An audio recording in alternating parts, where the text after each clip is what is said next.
দিনের শেষে দিনের সেরা খবরের ননস্টপ করলেন। আজ খবরের লাস্ট লোকালে আপনাদের সহযাত্রী আমি সানন্দা। প্রথমেই দেখে নিন আজকের লাস্ট লোকালের টপ স্টোরি। সরকারি সম্পত্তি নষ্টে আর কাউকে রেয়াত নয়, সম্পত্তি নষ্ট করলে সুদসহ 3 গুণ ক্ষতিপূরণ আদায় হবে। গুন্ডা দমন আইনের একটি অংশ আজ থেকে কার্যকর। পুলিশের ওপর হামলা হলে তাদের কোনো রকম রেয়াত নয়, সম্মতি দিয়েছেন রাজ্যপাল। নবান্নে জানালেন মুখ্যমন্ত্রী। বাংলাদেশি নাগরিকদের দ্রুত নাগরিকত্ব প্রদান, দ্রুত সম্পন্ন হবে সিএ শুনানি, তারপরে দ্রুত সিএ সার্টিফিকেট দেওয়া হবে। নবান্ন থেকে সাংবাদিক বৈঠকে জানালেন মুখ্যমন্ত্রী শুভেন্দু অধিকারী।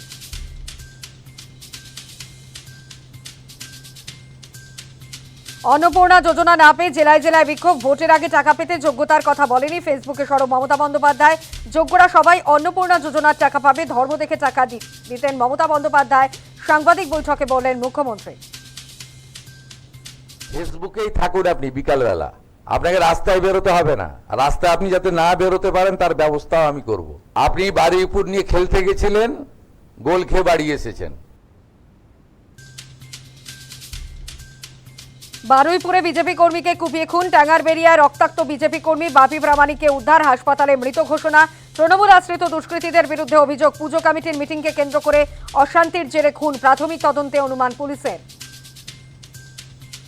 প্রাক্তন বিধায়ক সুনীল সিং এর আত্মসহায়ককে খুন, গারুডিয়াতে পিএ শেখর চৌধুরীকে পিটিয়ে খুনের অভিযোগ। প্রকাশ্যে ঘটনার সিসিটিভি ফুটেজ, বাড়ির পাশে মদ্যপানের প্রতিবাদ করায় মারধর, গ্রেফতার 3 অভিযুক্ত। আরাবুলের ওপর আবারও হামলার অভিযোগ, ভাঙড় 2 পঞ্চায়েত সমিতিতে উত্তেজনা, আইএসএফ কর্মীদের চাপে পঞ্চায়েত অফিস ছাড়তে হলো আরাবুলকে। চোর চোর স্লোগান দিয়ে গাড়ি ধাওয়া, সদ্য আইএসএফ ত্যাগীর গাড়িতে পাথর ছোড়ার অভিযোগ, শুরু রাজনৈতিক তরজা। আইএসএফ এর সঙ্গত্যাগের পর এবার ঋতব্রত শিবিরের সঙ্গে সাক্ষাৎ, বিধানসভায় বিরোধী দলনেতার ঘরে আরাবুল। এবার কি ঋতব্রত তৃণমূল শিবিরে আরাবুল ইসলাম? রাজনীতিতে প্রাসঙ্গিক থাকতেই কি একদা তাজা নেতার নয়া কৌশল? রাজনৈতিক মহলের জোর জল্পনা। ফুটপাতে বাচ্চার দুধ গরম নিয়ে বিতর্ক, বিরোধীদের তীব্র সমালোচনা পুরমন্ত্রীর। পূর্বতন শাসকরা শুধুমাত্র সুবিধাই নিয়েছে, বাংলা শেষ হয়ে গেছে তাদের আমলে, ধ্বংসাত্মক নয়, গঠনমূলক সমালোচনা করুন, বার্তা পুরমন্ত্রী অগ্নিমিত্রা পলের। যাদবপুর কাণ্ডের 5 দিন পার, গ্রেফতারি শূন্য, এখনো সংগ্রহ হয়নি তাণ্ডবের সিসিটিভি ফুটেজ। যাদবপুর কাণ্ডে পথে একাধিক সংগঠন, যাদবপুর কাণ্ডে মুখ খুললেন মমতা। যাদবপুরে তাণ্ডব বিজেপির, মতবিরোধ থাকলেও ওদের সম্মান করি, বাম ছাত্র সংগঠনের উদ্দেশ্যে বার্তা। অ্যাকাউন্ট ফ্রিজ মামলা নিষ্পত্তি, হাইকোর্টে স্বস্তি অভিষেক বন্দ্যোপাধ্যায়ের। শুনানিতে হাইকোর্টের ভৎসনার মুখে ব্যাংক কর্তৃপক্ষ, কারোর বিরুদ্ধে পদক্ষেপ করলে আগে জানান, মন্তব্য বিচারপতি কৃষ্ণা রাওয়ের বেঞ্চের।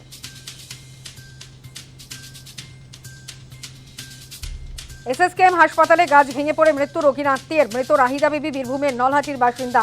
কিভাবে ভাঙল গাছ তা খতিয়ে দেখা হচ্ছে, ঘটনাস্থলে পৌঁছয় ভবানীপুর থানার পুলিশ।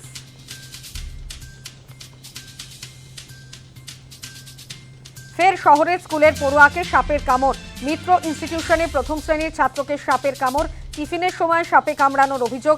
এসএসকেএম হাসপাতালে চিকিৎসাধীন ওই ছাত্রের শারীরিক অবস্থা স্থিতিশীল। রামপুরহাটে চিকিৎসকের ভুল ইঞ্জেকশনে মৃত্যু 11 বছরের বালকের, ডাক্তারের চেম্বারের সামনে দেহ রেখে বিক্ষোভ পরিবারের। দেহ উদ্ধার করে ময়নাতদন্তের জন্য পাঠায় পুলিশ, যদিও এখনো দায়ের হয়নি লিখিত অভিযোগ। কালীঘাট মন্দিরের সুরক্ষা খতিয়ে দেখল এনএসজি, কেন্দ্রীয় নিরাপত্তা সংস্থার বিশেষ কর্মসূচি আদেও কতটা নিরাপদ? শহরের তীর্থস্থানগুলি সমবেত হওয়া পুণ্যার্থীরা কতটা সুরক্ষিত? সব দিক খতিয়ে দেখতে অপারেশনাল রেকনেসা। অগ্নিমূল্য বাজার দর, পেঁয়াজ থেকে পটল, ঝিঙে, বেগুন, শাকসবজির দামে ছ্যাঁকা, পকেট পুড়ছে মধ্যবিত্তের, সংসার চালাতে হিমশিম, দালাল রাজ বন্ধ হলে কমবে দাম, দাবি ব্যবসায়ীদের।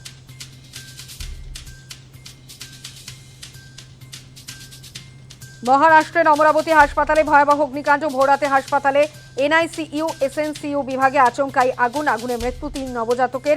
উচ্চ পর্যায়ের তদন্তের নির্দেশ মহারাষ্ট্রের মুখ্যমন্ত্রীর। ফুটপাতে শিশুর দুধ বিতর্কে এবার মুখ খুললেন পুরমন্ত্রী অগ্নিমিত্রা পল। শিশু এবং পথচারীদের নিরাপত্তার কারণেই স্টোভ জ্বালানো বন্ধ করা হয়েছে, ব্যাখ্যা পুর নগর উন্নয়ন মন্ত্রীর। মানবিকতা কোথায়? ওই পরিবারের দায়িত্ব নিতে রাজি, সমাজ মাধ্যমে মুখ খুললেন মমতা বন্দ্যোপাধ্যায়। ফুটপাতে শিশুর দুধ বিতর্কে এবার মুখ খুললেন পুর নগর উন্নয়ন মন্ত্রী অগ্নিমিত্রা পাল। দুদিন আগে পরিদর্শনের সময় পুরমন্ত্রীর নজরে আসে মির্জা গালিব স্ট্রিটের ফুটপাতে স্টোভে আগুন জ্বেলে দুধ গরম করা হচ্ছে। পরপর দুটি অগ্নিকাণ্ডের ঘটনায় সাম্প্রতিক সময় বেশ কয়েকজনের মৃত্যু হয়েছে। মির্জা গালিব স্ট্রিটেরই একটি হোটেলে আগুন লেগে 9 জনের মৃত্যু হয়। এই পরিস্থিতিতে ফুটপাতে আগুন জ্বালানোয় মেজাজ হারান পুরমন্ত্রী, স্টোভ নেভানোর নির্দেশ দেন। এই ঘটনা সামনে আসার পরই রাজনৈতিক বিতর্ক শুরু হয়। ওই পরিবারের সঙ্গে দেখা করেন মমতাপন্থী তৃণমূল বিধায়ক কুণাল ঘোষ, সমাজ মাধ্যমে পোস্ট করে প্রতিবাদও করেন। এরপর সোমবার এই ঘটনার ব্যাখ্যা দিলেন পুরমন্ত্রী। ঘটনার ব্যাখ্যা দিয়েও পুরমন্ত্রী স্বীকার করেন, মেজাজ হারিয়ে অতটা কড়াভাবে কথা বলা উচিত হয়নি। গতকাল সারাদিন বিরোধীদের অনেক কান্নাকাটি শুনলাম, কিন্তু কেউ এক বাটি দুধ নিয়ে এগিয়ে যায়নি। কেরোসিন স্টোভে 1 গামলা দুধ জাল দেওয়া হচ্ছে। 1 গামলা দুধ ওই 6 মাসে বাচ্চা খাবে? আর স্টোভে আগুন জ্বালিয়ে যে রাস্তা দিয়ে, যে ফুটপাথ দিয়ে অনবরত লোক যাচ্ছে, ছোট বাচ্চারা স্কুল থেকে যাচ্ছে, যে কোনো সময় অ্যাক্সিডেন্ট হবে। আর যদি অ্যাক্সিডেন্ট হয়, কে দায় নেবে? ইউডিএমএ দপ্তর, নগর উন্নয়ন দপ্তর, পুলিশ, সরকার, না আপনারা যারা অপারেশন সানশাইন করেছে? আর 15 বছর তৃণমূল তো মানবিকতা কাকে বলে সেটা তো তারা বাংলার মানুষকে ভালোই দেখিয়েছে, আমাকে আলাদা করে বলার কিছু নেই। আজকে তাদের কাছ থেকে অন্তত আমাদের মানবিকতা কাকে বলে শিখতে হবে না। এরপরেই সমাজ মাধ্যমে বক্তব্য পেশ করেন মমতা বন্দ্যোপাধ্যায়। মানবিকতা কোথায় প্রশ্ন তুলে বলেন, ওই পরিবার চাইলে তাদের ভরণ পোষণের দায়িত্ব নিতে তিনি প্রস্তুত। কি করেছেন আপনারা? একটা ছোট্ট দুধের শিশু, তার মা গরিব হতে পারে, গরিব হওয়া কারো অপরাধ নয়, দরিদ্রদের পাশে না দাঁড়িয়ে মা দুধ ফোটাচ্ছে বাচ্চার জন্য, তার থাকার জায়গা নেই, সে অসহায়। অসহায় মানুষের থাকার ব্যবস্থা তো করুন। আমরা তো অনেক নাইট শেল্টার করেছিলাম। দুধটাকে ফেলে দিতে আপনাদের গায়ে লাগে না? চমকাচ্ছেন, ধমকাচ্ছেন। আমি এই পরিবারটার দায়িত্ব নিতে রাজি আছি। মমতা বন্দ্যোপাধ্যায়ের এই প্রস্তাব সামনে আসার কিছুক্ষণের মধ্যেই সাংবাদিক বৈঠক করেন মুখ্যমন্ত্রী শুভেন্দু অধিকারী। কটাক্ষ করে বলেন, উনি বাড়িতেই থাকুন, ফেসবুকেই থাকুন আপনি বিকালবেলা, আপনাকে রাস্তায় বেরোতে হবে না। আপনাকে রাস্তায় বেরোতে হবে না। আর রাস্তায় আপনি যাতে না বেরোতে পারেন তার ব্যবস্থাও আমি করব। আপনি বাড়ির উপর নিয়ে খেলতে গেছিলেন, গোল খেয়ে বাড়ি এসেছেন। আপনি হালিশহর নিয়ে চেষ্টা করেছিলেন, সেখানেও ডবল গোল খেয়ে বাড়ি এসেছেন। যত কথা কম বলুন, বিশ্রাম করুন, অনেক বয়স হয়েছে। শিশুর দুধ গরম বিতর্কেও লাগলো রাজনীতির হাওয়া। প্রশ্ন উঠছে, 15 বছর ক্ষমতায় থাকার সময় কেন ফুটপাতে থাকা মহিলা শিশুদের পুনর্বাসনের ব্যবস্থা করেননি মমতা বন্দ্যোপাধ্যায়? News time.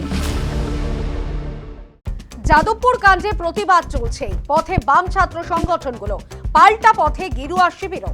ঘটনার 120 ঘন্টা পরেও যাদবপুর কাণ্ডে গ্রেফতারি শূন্য। একাধিক প্রশ্ন উঠছে। মুখ খুললেন মুখ্যমন্ত্রী শুভেন্দু অধিকারী। যাদবপুরের পাশে দাঁড়ালেন প্রাক্তন মুখ্যমন্ত্রী মমতা বন্দ্যোপাধ্যায়। তপ্ত যাদবপুর, উত্তর থামার নামই নেই। বুধবার রাতের ঘটনায় 37 ঘন্টার পর পুলিশের অভিযোগ দায়ের হয়। তারপর থেকে কেটে গিয়েছে 5 দিন, কিন্তু এখনো গ্রেফতারি শূন্য। এই অবস্থায় পুলিশের তরফে বিশ্ববিদ্যালয় কর্তৃপক্ষকে চিঠি দিয়ে বুধবার রাতের ঘটনার সিসিটিভি ফুটেজ চাওয়া হয়েছে।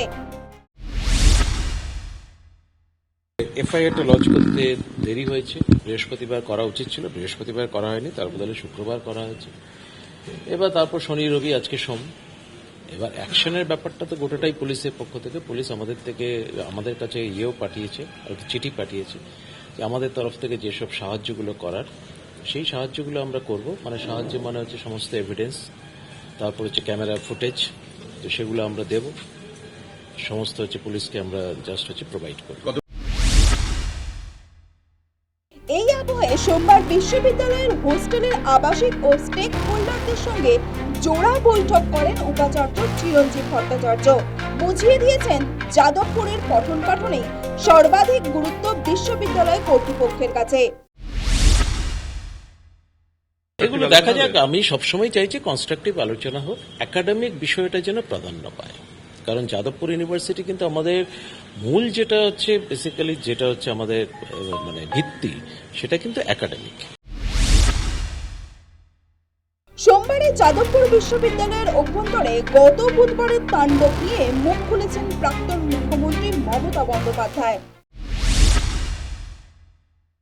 যাদবপুর ইউনিভার্সিটিতে গিয়ে তাণ্ডব করে এলেন। আমার সাথে মতপার্থক্য থাকতে পারে, কখনো কখনো হয়েছে, কিন্তু আমি কোনোদিন ওদের অশ্রদ্ধা করিনি, কারণ ওরা আমার বন্ধু। ছাত্রছাত্রীরা যাদবপুর ইউনিভার্সিটির এমব্লেমটা পর্যন্ত আপনারা নষ্ট করেছেন, বাইরে থেকে আগুন জ্বালিয়েছেন এবং বলছেন ছাড়বো না। আমি বলি আপনাদের মানুষ এই 4 মাসেই বুঝে নিয়েছে। মুখ্যমন্ত্রী শুভেন্দু অধিকারী দাবি করেন যাদবপুরে কিচ্ছু হয়নি, তবে বিশ্ববিদ্যালয়ের আর্টস হোস্টেলে কিছু বিষয়ে অভিযোগ এসেছে সিএমওতে। দেশবিরোধী স্লোগান লেখা রয়েছে। এ ব্যাপারে বিশ্ববিদ্যালয়ের উপাচার্যের কাছে জানতে চাওয়া হয়েছে। অভিযোগ সত্য হলে কড়া ব্যবস্থা নেওয়া হবে, সে কথা স্পষ্ট জানিয়ে দিয়েছেন মুখ্যমন্ত্রী। राष्ट्रवादी काम करना पड़ेगा। इतना पावर आपको कोई नहीं दिया गया है। ये सब अंदर रह के किशन जी रेड सैल्यूट ये सब नहीं चलेगा। अरे वेट कीजिए ना, आपका इतना इंटरेस्ट क्यों है? आधा घंटा वेट करना, वीडियो दे देगा, अच्छा होगा। पश्चिम बंगाल में बॉर्डर सुरक्षा से लेकर हर इंस्टीट्यूशन में राष्ट्रवादी काम ही होगा, देशभक्त काम की भी होगा।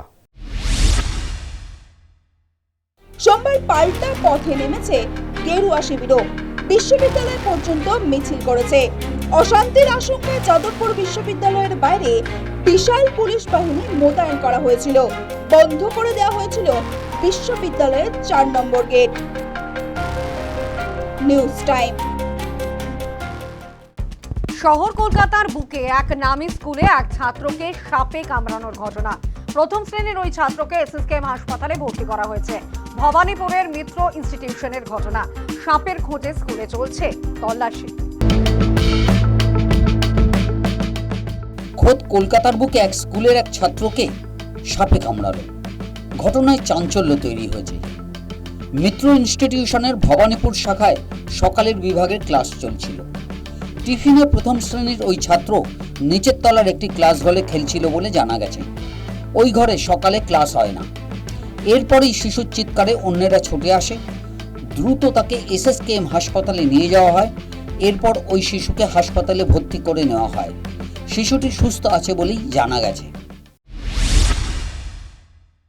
ওনাদের মর্নিংয়ে যিনি ভারপ্রাপ্ত টিআইসি উনি ফোন করলেন যে 8:45-এ আপনার একটা ছেলেকে সাপে কামড়েছে। ওনারা সঙ্গে সঙ্গে ওকে এসএসকেএমে নিয়ে যায় এবং অ্যাডমিটেডও করে দেয় বাচ্চাটা। কিন্তু বাচ্চা যখন নিয়ে গেছে বা হসপিটালে ভর্তি করেছে, বাচ্চা কিন্তু ওই যে সাপে কামড়ালে যেরকম একটা নেতিয়ে পড়ে, নার্ভাস হয়ে যায়, তেমন কিন্তু কিছু ঘটেনি ব্যাপারটা। ও সুস্থই ছিল, কিন্তু ফর সেফটি অ্যান্ড সিকিউরিটি বাচ্চার বিশেষ করে মেডিকেল এমার্জেন্সির জন্য ওরা ভর্তি করে এবং এসএসকেএম এর পেডিয়াট্রিক ডিপার্টমেন্টেই রয়েছে। এরপরে অন্য ছাত্র এবং অভিভাবকদের মধ্যে চাঞ্চল্য সৃষ্টি হয়। ডে সেকশনে ছুটি ঘোষণা করা হয়। সব ঢুকেছে, একটা বাচ্চাকে কামড়েছে, সে এখন এসএসকেএমে ভর্তি আছে। না না, আমার বাচ্চা ডে সেকশনে। এবার ভয়টা তো স্বাভাবিক আমার কাজ করবে, কারণ এখনো খুঁজে পাওয়া যাচ্ছে না সাপটাকে। আমার স্বাভাবিক এখন তো ভয় তো কাজ করছেই না মনের মধ্যে, যতক্ষণ না ছুটি দিচ্ছে। কিন্তু আমার মনে হয় এখন ছুটি দিয়ে, এই সপ্তাহটা ধরে ছুটি দিয়ে পুরো স্কুলটা একটুখানি ভালোভাবে, মানে এটা তো মর্নিংয়ে গাফিলতি আছে, যার জন্য এটা আমি তো আতঙ্ক ছিলাম। ওকে আবার বললাম যে টয়লেট করে ঢোক, তোকে আর বাথরুমে টয়লেট করতে যেতে হবে না, কারণ ভয় লাগে। আমি নিজে উনি বলছে বলো আমার ভয় লাগছে, আমি আসবো না। আমি তো পরিষ্কার পরিচ্ছন্ন আছে, বাথরুমে কোথা থেকে বাহন্ত জিনিস কোথা থেকে ঢুকে গেছে কি করে। এখন স্যার ওরা নাকি দরবান কাকু বললো যে আমরা খুঁজেছি নাকি পাইনি। বন বিভাগকে খবর দেওয়া হয়। এরপর বন বিভাগ গোটা স্কুলে তল্লাশি শুরু করে, তবে সাপটির খোঁজ পাওয়া যায়নি। এর আগেও অন্য একটি অভিজাত স্কুলে এক ছাত্রীকে সাপে কামড়েছিল। স্কুলের ভেতর পরপর সাপে কামড়ানোর ঘটনায় স্বভাবতই চাঞ্চল্য এবং স্কুলের নিরাপত্তা নিয়ে প্রশ্ন উঠছে। আমরা দেখতে পাচ্ছি সরাসরি বন দপ্তরের আধিকারিক যারা রয়েছেন তারা কিন্তু বিভিন্ন জায়গায় তল্লাশি করছেন, বিভিন্ন জায়গায় খোঁজা হচ্ছে। মূলত যে জায়গাগুলোতে গাছপালা রয়েছে, মাটির অংশ রয়েছে, যে জায়গাগুলোতে স্যাঁতস্যাঁতে যে জায়গাগুলো রয়েছে সেই জায়গাগুলোতে কিন্তু তল্লাশি করা হচ্ছে বন দপ্তরের তরফ থেকে। এবং রীতিমতো স্কুলের পড়ুয়াদের মধ্যে একটা আতঙ্কের সৃষ্টি হয়েছে। স্কুলের যে ডে সেকশন রয়েছে, অর্থাৎ দিনের বেলায় যে ক্লাস হয় সেই ডে সেকশনের পড়ুয়াদের ইতিমধ্যে ছুটি দিয়ে দেওয়া হয়েছে এবং সমস্ত জায়গায় যৌথভাবে তল্লাশি করে সাপটিকে খুঁজে পাওয়ার চেষ্টা করা হচ্ছে। এবং এই ঘটনার পরবর্তীতে বাড়তি সতর্কতা অবলম্বন করছে ভবানীপুরের মৃত্যু ইনস্টিটিউশন স্কুল কর্তৃপক্ষ। ক্যামেরা তাপস ঘোষের সঙ্গে মৌমিতা মিত্র, নিউজ টাইম, কলকাতা। জঙ্গি হামলা রুখতে এনএসজির বিশেষ নজর কালীঘাট মন্দিরে। নিশ্চিদ্র নিরাপত্তা বলয়ে মুড়ে ফেলা হয় শক্তিপীঠকে। নিরাপত্তার ক্ষেত্রে মন্দির কর্তৃপক্ষ কি কি ব্যবস্থা নিয়েছে তাও খতিয়ে দেখা হয়। ভিক্টোরিয়া মেমোরিয়ালের পর এটাই এনএসজির দ্বিতীয় মহড়া। কলকাতার দর্শনীয় স্থানগুলির মধ্যে অন্যতম কালীঘাট মন্দির। প্রতিদিন এই শক্তিপীঠ দর্শনে হাজার হাজার ভক্তের সমাগম হয়ে থাকে।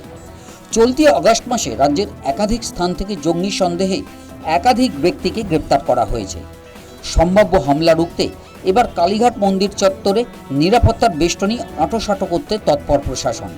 দর্শনার্থীদের কথা ভেবে আলাদা পুলিশ ফাঁড়ি গঠন করা হয়েছে, যা ধর্মীয় ক্ষেত্রে দেশের মধ্যে প্রথম। এবার সপ্তাহের শুরুতেই কালীঘাট মন্দির ঘিরে ফেলে শুরু হলো এনএসজির মহড়া। এই মহড়ায় উপস্থিত ছিল কলকাতা পুলিশ, এসটিএফ এবং কমান্ডো ইউনিটও। এনএসজি গ্রুপে ছিলেন একজন ইউনিট অফিসার, দুজন অ্যাসিস্ট্যান্ট কমান্ডার এবং 10 জন কমান্ডো। জানা গেছে 13 সদস্যের একটি এনএসজি দল ও কলকাতা পুলিশের একটি বিশেষ দল মন্দির চত্বরে পৌঁছে যায়। থার্মাল স্ক্যানার সিস্টেম বসিয়ে দিয়ে 3D ছবি তোলা হয়। 24 থেকে 27 আগস্ট পর্যন্ত চলবে এই নজরদারি। নিরাপত্তার ক্ষেত্রে মন্দির কর্তৃপক্ষ কী কী ব্যবস্থাপনা করেছে তাও এনএসজির পক্ষ থেকে মন্দির কমিটির কাছে জানতে চাওয়া হয়েছে। News time. বর্ষার মৌসুমের জলের তলায় ফসল, আগুন মধ্যবিত্তের হিসেবে। ঊর্ধ্বমুখী বাজার দর, পরিস্থিতি সামাল দিতে হিমশিম খাচ্ছে মানুষ। কেউ কমিয়েছেন পরিমাণ, কেউ আবার বাড়িয়েছেন বাজেট। পরিস্থিতি সামাল দিতে টাস্ক ফোর্সের নজরদারও চান মানুষজন।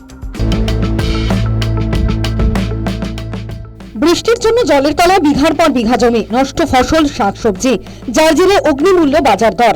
অগ্নিমূল্য বাজার দর যার জেরে একেবারে নাভিশ্বাস উঠছে আমজনতার। পেঁয়াজ থেকে শুরু করে শাকসবজি সবকিছুরই দাম একেবারে চড়চড়িয়ে বাড়ছে এবং সেই কারণে বাজার করতে গিয়ে বা পকেট সামলাতে রীতিমতো হিমশিম খেতে হচ্ছে মধ্যবিত্ত বাঙালিকে। প্রভাব পড়েছে বিশেষত পেঁয়াজে। পেঁয়াজ বিকোচ্ছে 60 টাকা কেজি দরে। নাসিক থেকে আসা পেঁয়াজের যোগান কম হওয়ায় চড়চড়িয়ে বাড়ছে দাম। একই অবস্থা আদা, রসুন, লঙ্কারও। পুজোর আগে দাম আকাশ ছোঁয়া। পটল বিক্রি হচ্ছে 70 টাকা কেজি, ঝিঙে এবং বেগুনও 70 টাকা প্রতি কেজি। কাঁচা লঙ্কা পৌঁছেছে 80 টাকায়। এই অবস্থায় পুজোর সময় দাম আরও বৃদ্ধির আশঙ্কা, যদিও এ ব্যাপারে এখনই আগাম কিছু বলতে নারাজ বিক্রেতারা। পেঁয়াজ আমদানি কম, পেঁয়াজ বাজার মার্কেটে চড়া কি করবে, এরা তো এনে বিক্রি করে, ওই জন্য 50-60 টাকা বিক্রি হচ্ছে। কি করবে, এটা তো পড়তা নেই। নাসিক থেকে যে পেঁয়াজ আসে এটা আসছে না, আর আসে দাম প্রচুর। কিলোয় 70 টাকা ধরো। হ্যাঁ হ্যাঁ হ্যাঁ, আগের ছাড়া অনেক কমেছে। সবজির দাম মাঝখানে বেড়েছিল, আবার এখন একটু কমেছে। মাঝখানে বৃষ্টি হলো কদিন, জলে নষ্ট হয়ে গিয়েছিল, এর জন্য বুড়ে হয়ে গিয়েছিল। হ্যাঁ, আজকে 60-65, একটু গ্লেজি, একটু ভালো পেঁয়াজ হলে একটু দাম বেশি। আর নর্মাল যেমন পেঁয়াজ হচ্ছে 60 টাকা 50 টাকা, কাঁটা 60 পেঁয়াজে 40-45 বিক্রি হচ্ছে। সম্ভাবনা তো রয়েছে, আজকে সামান্য বেড়েছে। এখন হিউজে বাড়ছিল, যতটা গ্যাপিংটা বেশি ছিল, এখন সামান্য বেড়েছে। এই অবস্থায় পকেটে টান মধ্যবিত্তের। পরিস্থিতি সামাল দিতে কেউ পরিমাণ কমিয়েছেন, কেউ আর পরিমাণে আপোষ না করে বাড়িয়েছেন বাজেট। বাজার দরের অগ্নিমূল্য পরিস্থিতি সামাল দিতে রাজ্য সরকারের টাস্ক ফোর্সের নজরদারির প্রয়োজন রয়েছে বলে মনে করছেন ক্রেতারা। সমস্যা তো হচ্ছে, দাম তো প্রচুর বেড়েছে সব জিনিসেরই। আজকের একরকম, কালকের একরকম তো বাড়ছে।